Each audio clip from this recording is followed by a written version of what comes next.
All right. This is Zach from Dead Animal Assembly Plant, and you're listening to the Brutally Delicious Podcast.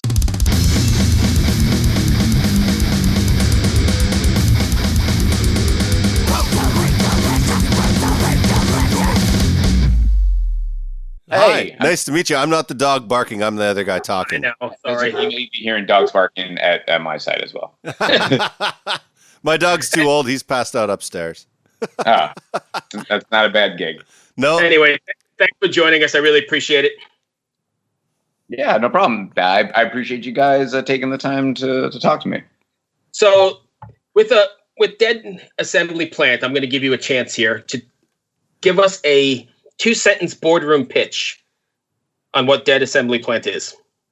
So Dead Animal Assembly Plant is a collection of a merry band of cannibals hailing from the Sweet Meat Slaughterhouse, bringing you a bunch of dissonant noise and just a soundtrack to exist in this horror that we call life. That was probably the best 2-sentence pitch I've gotten. Yeah, I would agree with that. I was like, I wasn't ready for that.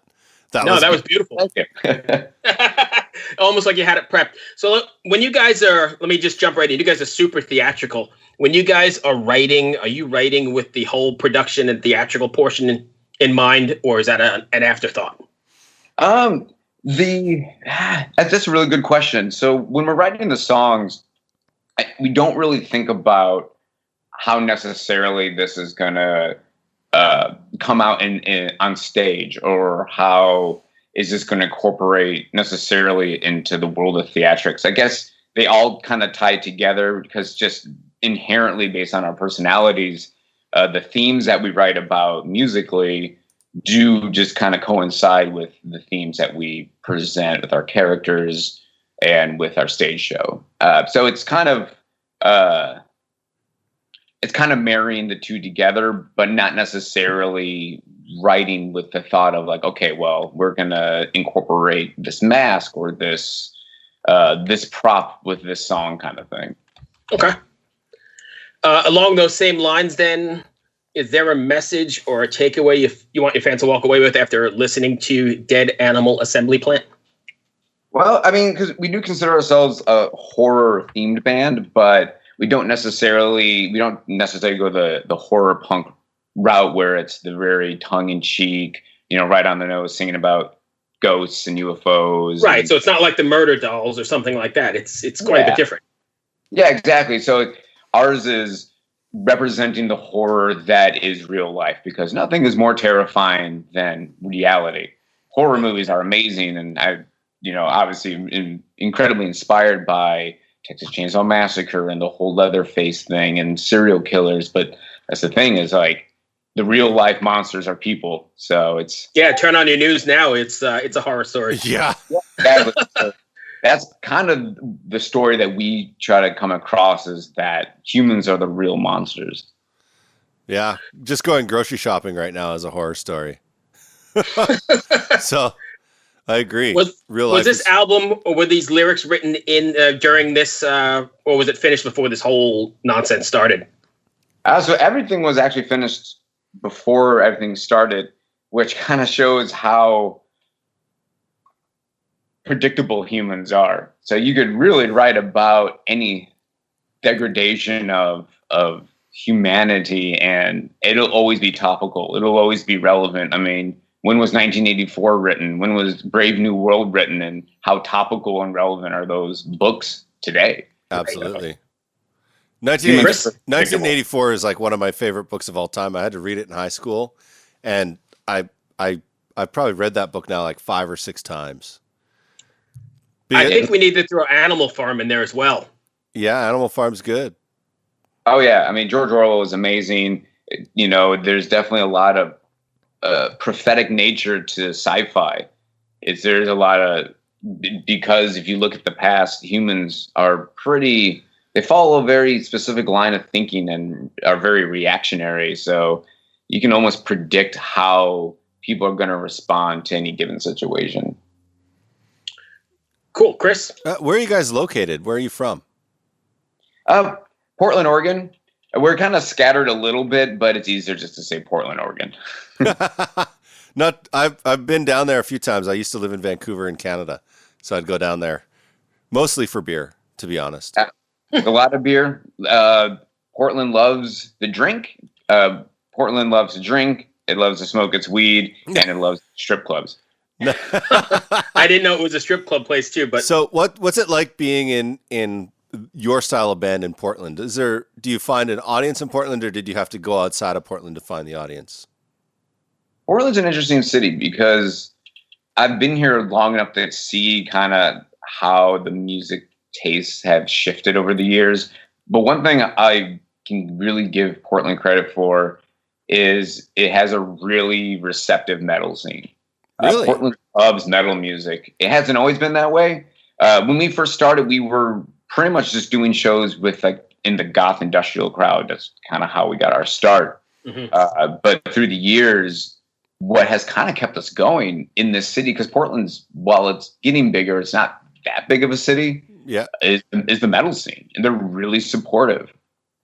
So it's making that kind of transition from dealing with, we're not dealing, but doing mostly industrial concerts, which is kind of, it's kind of a niche market, to moving into metal, which is such a huge market because there's all sorts of different kinds of metal, that's really helped us, I think, keep our heads above water and stay kind of, moving forward. Absolutely. Being in Portland, you're close kind of to Seattle and that area. Do you ever how often do you tour? I guess is my question. So we tour roughly like once a year. In the last 3 years, we've been kind of slowly, because it was definitely slow going for us to start branching out and playing out of the area. I mean, we've been playing in the Seattle area for a while since it is so close. But actually touring, it's been the last 3 years and kind of slowly building up, slowly getting further. And last year was our first national tour that we did. Oh, so that's cool. Yeah, that was an interesting time. Why so interesting? Well, I mean, it was our first time we were on the road for 6 weeks, and it was our own tour. We weren't with anyone else. So being a small band, you hit a lot of interesting towns, play a lot of interesting venues. Sure. And, shortly before tour, we bought our own just big blue 1983 Ford bus. And it broke down between Portland and our very first show. That's rock and roll, though, right? Yeah. And so the whole 6 weeks, we were just kind of like, are we going to make it to the next show? Are we going to make it home? Is this going to, because, it broke down on like the Jersey Turnpike, for example. And we're like, but it was a lot of fun. It was a grind, but like I wouldn't change it because the grind just kind of toughens you up. Yeah. What was it like living in that bus with 5 other people for that long? Funny enough, like while there was of course like we had our spats, we had our little fights, but we stayed together pretty well. We didn't really get sick of each other. And what was nice is our drummer, he's also a welder, fabricator, is we were able to, rip out some seats, install some beds. So it wasn't luxurious, but we didn't have to do the traditional renting a van, sleep lean, where you kind of lean on everyone in the aisle. So we actually got to lay down. Oh, that's positive. But, Pacific Northwest has like the most mild weather. So we toured during like the thick of summer, back east, down south. Oh, God. We were just dying. And very few showers in between.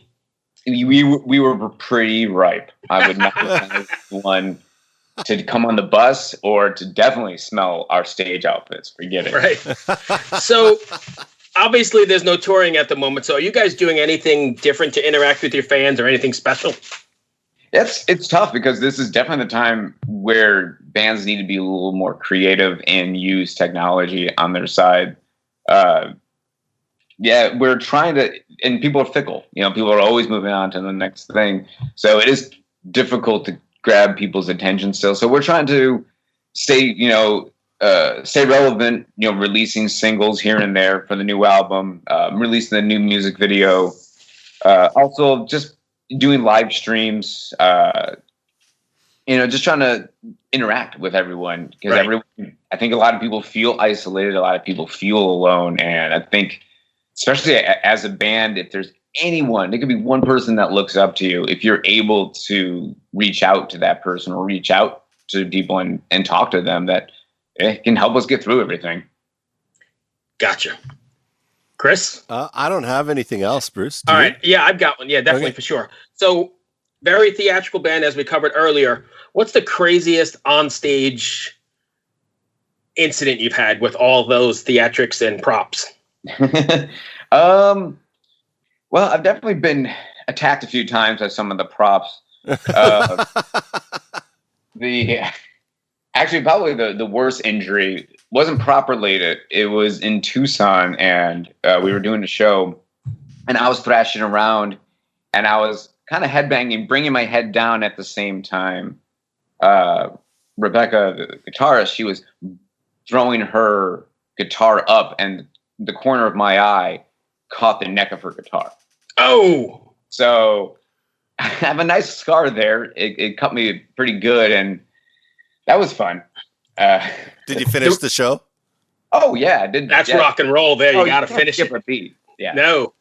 So the reason I asked that question is I've been asking it for a while, but I was interviewing this band from Europe one time called, I think it's Saltatio Mortis. They're kind of a folky metal band from somewhere over in Eastern Europe. And he told me a story. They were playing Wacken or however you want to pronounce it. Oh, and they just getting to get on stage, and he had shorts on, and a hornet went up his shorts and stung him in the nuts. Like right as the show was going to get started. And he said it was the most intense pain ever, and he had to keep playing.